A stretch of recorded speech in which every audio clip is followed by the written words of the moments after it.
Pakistan, my heart and mind have not been able to leave home. Standing here, I still feel that I am visiting one of the flood-affected areas of Sindh and Balochistan of my country. No words can describe the shock we are living through or how the face of the country lies transformed. I have come to explain firsthand the scale and magnitude of this climate catastrophe that has pushed 1/3 of my country underwater in a superstorm that no one has seen in one's living memory. For 40 days and 40 nights, a biblical flood poured down on us. Early estimates suggest that more than 13,000 kilometers of metal roads have been damaged, over 370 bridges have been swept away, 1 million homes have been destroyed, and another million damaged. More than 1 million farm animals have been killed. 4 million acres of crops have been washed away, stripping the people of their bread basket and damage of an unimaginable scale. Mr. President, Pakistan has never seen a more stark and devastating example of the impact of global warming. Life in Pakistan has changed forever. I have visited personally and spent time in every corner of my devastated country. People in Pakistan ask, why? Why has this happened to them? When global warming rips apart whole families and an entire country at this ferocious speed, it is time to ask why, and time to ask not what can be done, but what must be done. The undeniable truth is that this calamity has not been triggered by anything we have done. Our glaciers are melting fast, our forests are burning, and our heat waves have crossed 53 degrees Celsius, making us the hottest place on the planet. And now, Mr. President, now we live through an unprecedented monster monsoon. It is literally a monsoon on steroids, as the UN Secretary General described it most befittingly. It is on steroids. One thing is very clear: what happened in Pakistan will not stay in Pakistan.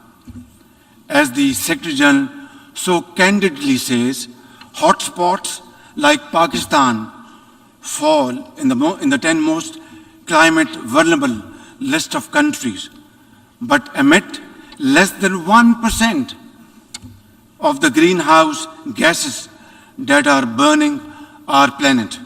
It is therefore entirely reasonable to expect some approximation of justice for this loss and damage, not to mention building back better with resilience and strength.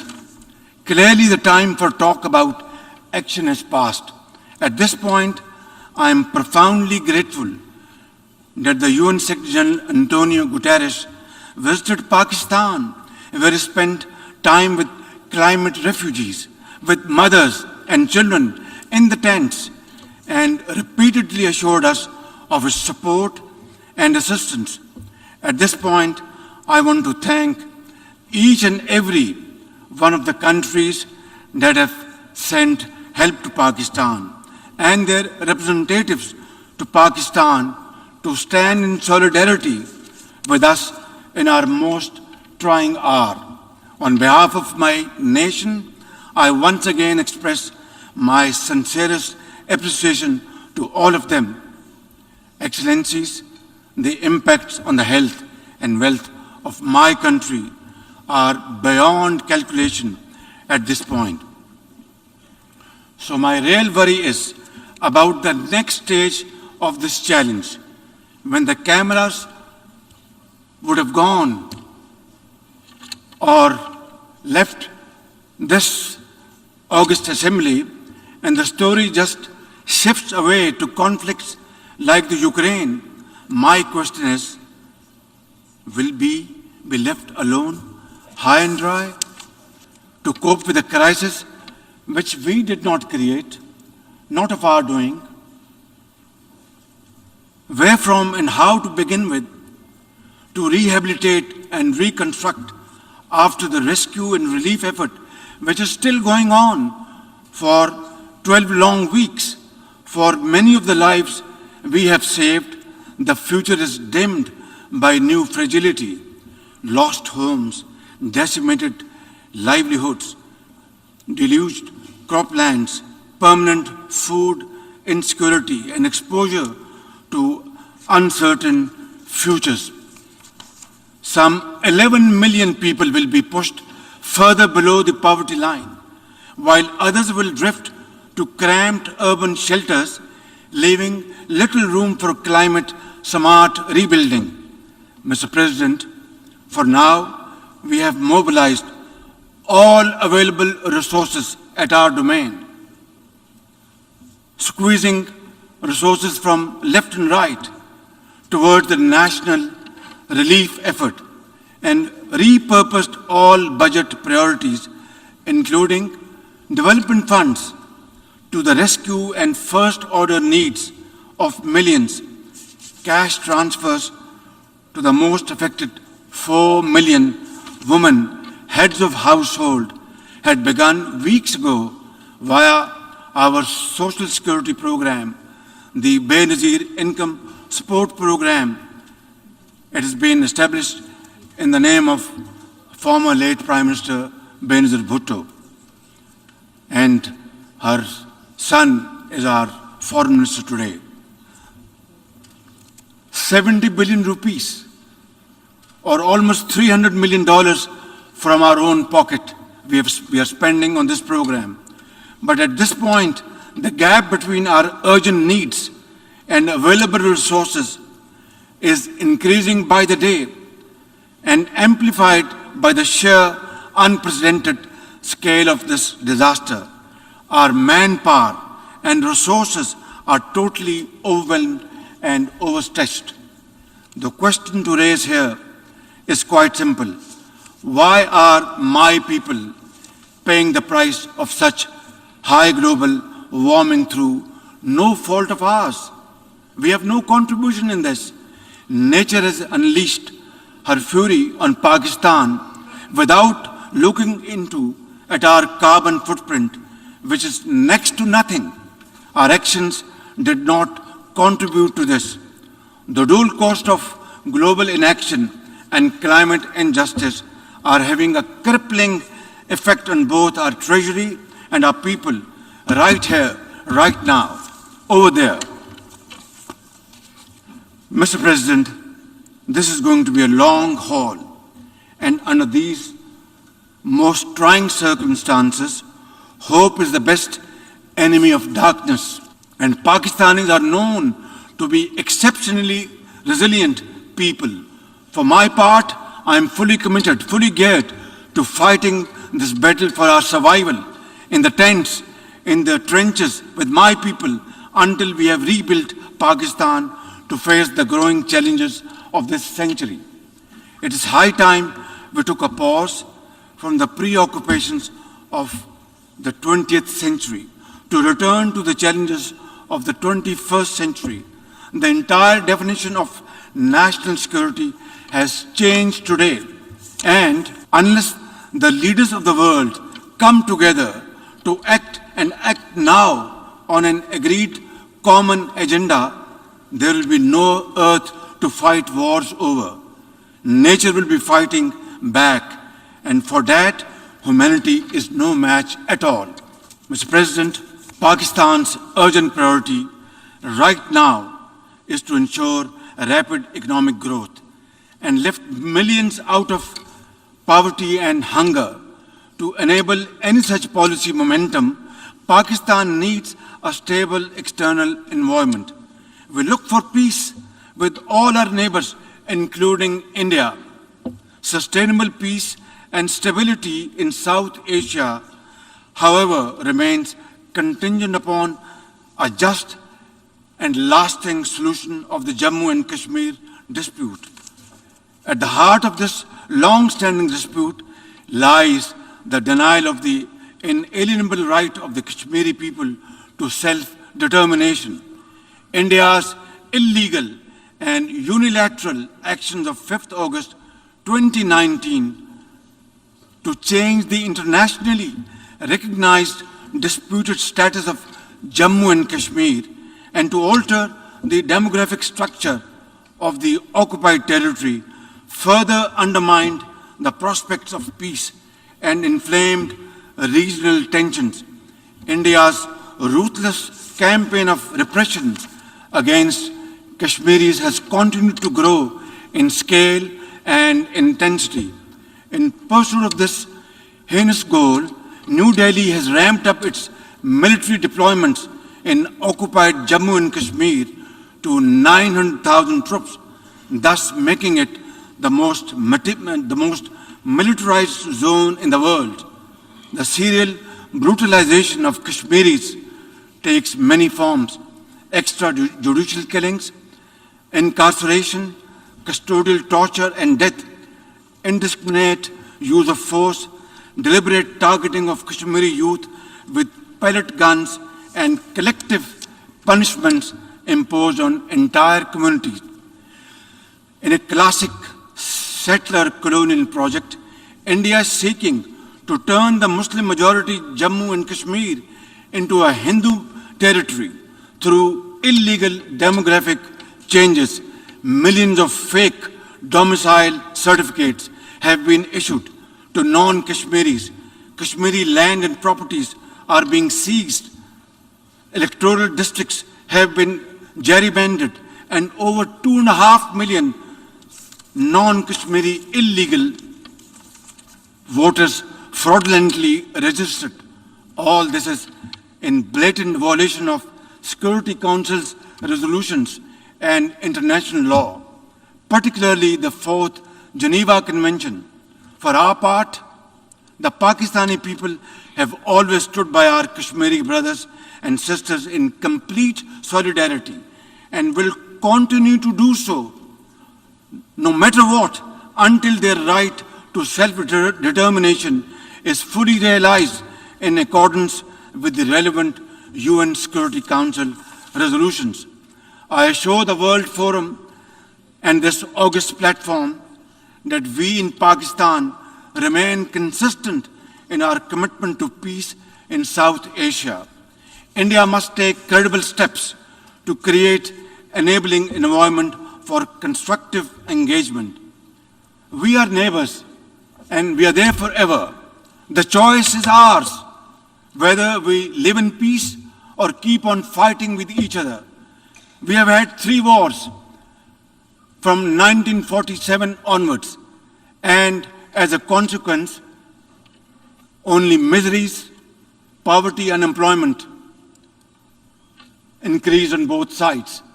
It's now up to us to resolve our differences, our problems, our issues,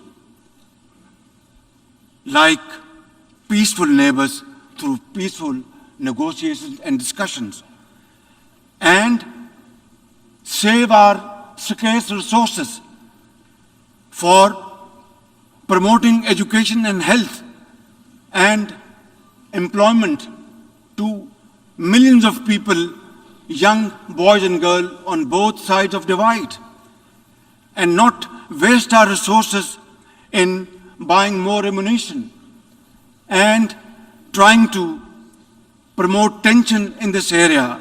I think it's high time that India understands this message loud and clear, that both countries are armed to the teeth. War is not an option. It is not an option.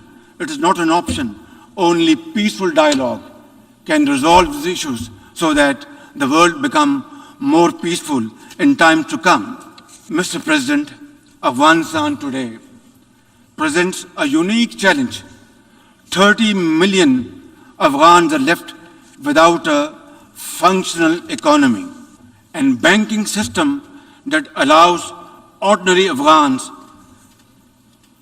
to make a living, to be able to build a better future. Pakistan would also like to see Afghanistan, which is at peace with itself and the world, and which respects and nurtures all its citizens without regard to gender, ethnicity, and religion. Pakistan is working to encourage respect for the rights of Afghan girls and women to education and work. Yet, it is at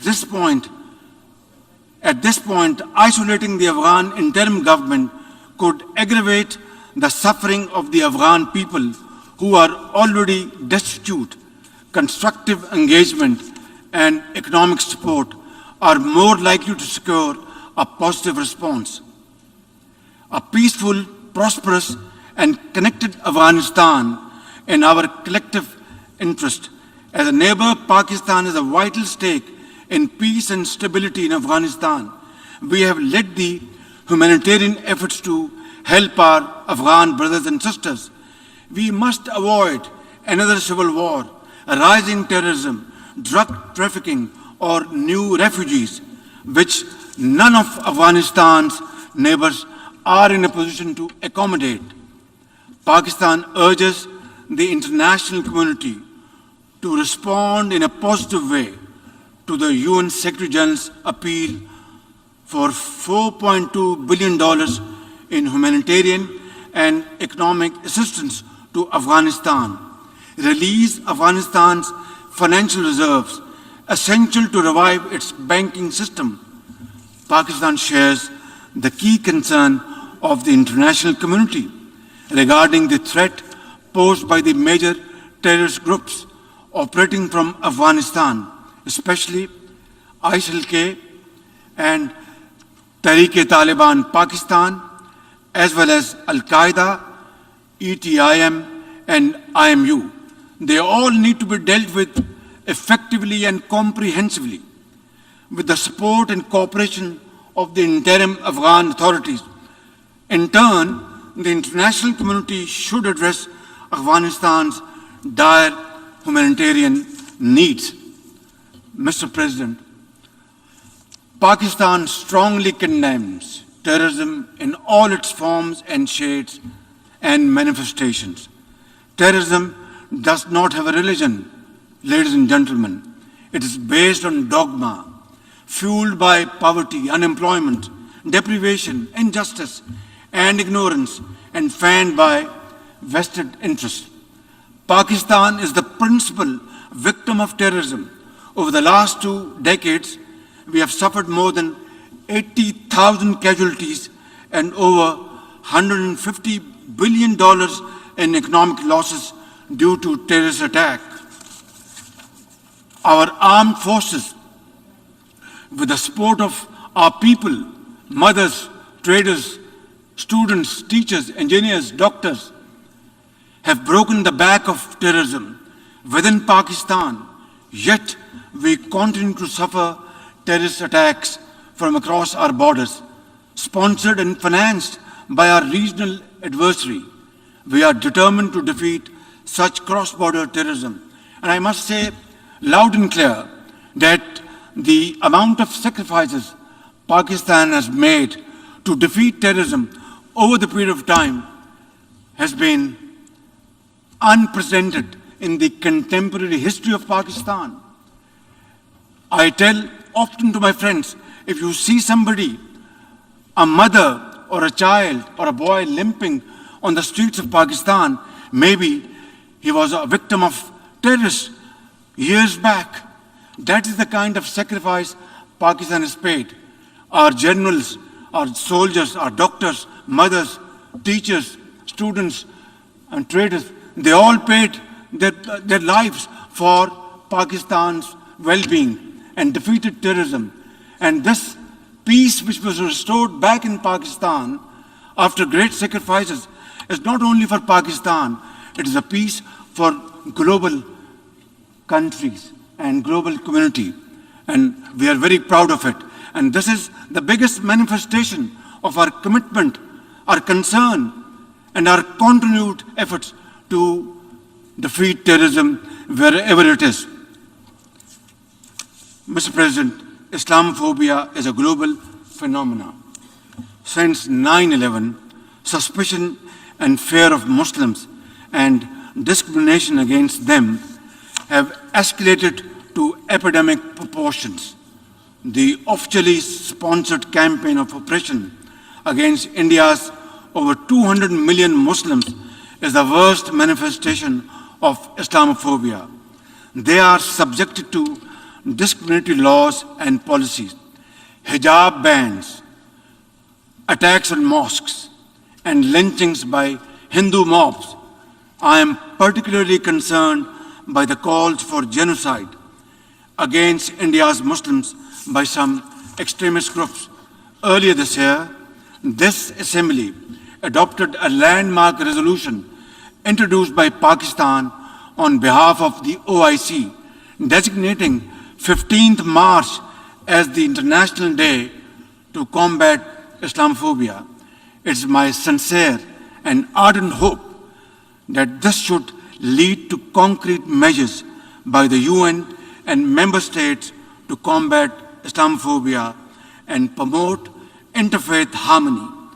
Mr. President, Pakistan is deeply concerned by the numerous conflicts across the Middle East, including in Syria and Yemen. We support all possible efforts to promote their peaceful resolutions. We call on Israel to put an immediate end to the blatant use of force and flagrant violations of human rights of the Palestinian people and the repeated desecration of the holy Al-Aqsa Mosque. The only just, comprehensive, and lasting solution of the Palestinian question is the acceptance of a viable, independent, and contiguous Palestinian state with the pre-1967 borders and Al-Quds Al-Sharif as its capital. Mr. President, the Security Council and the General Assembly must be empowered to play their respective roles under the UN Charter. The Security Council must be expanded by adding 11 new non-permanent members to make it more representative, democratic, transparent, effective, and accountable. Adding new permanent members will paralyze the Council's decision-making, enlarge its representational deficit, and create new centers of privilege in violation of principle of sovereign equality of member states. The nations of the world must step back from the precipice. We must restore peace in Europe, avoid a war in Asia, and resolve festering conflicts across the world. We must revive the vision which created the United Nations, a vision which is often blurred by national interest and hegemonic designs. Pakistan is a partner for peace. But, Mr. President, peace can only be ensured and guaranteed when rights of communities who have been suffering over decades and subjugated over decades get their freedom, earn their freedom, and are respected. In this behalf, before I conclude, Mr. President, I would once again repeat at the cost of repetition that we want to have peace with India, but long-lasting, enduring peace can only be ensured and guaranteed through a just and fair solution of Kashmir, providing rights to the people of Kashmir under UN Charter, according to Security Council resolutions, the right of self-determination, and I will be most forthcoming to sit down then and talk to our Indian counterparts to pave the way forward for future so that our generations do not suffer, so that we spend our resources on mitigating miseries, on building structures to face these floods and outbursts of clouds. We are developing societies. We don't have unlimited resources. We must deploy our resources for the well-being of the people, for our children, for their promotion, for their empowerment, for their employment, for health, for education, and make Pakistan, and of course other developing societies must find their own place in community of nations through hard work, untiring efforts, and sacrifice. That is the only way forward. Therefore, we will work with all those committed to the United Charter's principles to restore the vision which created the United Nations and to equip this organization with the capacity to preserve global peace and promote universal prosperity. I thank you.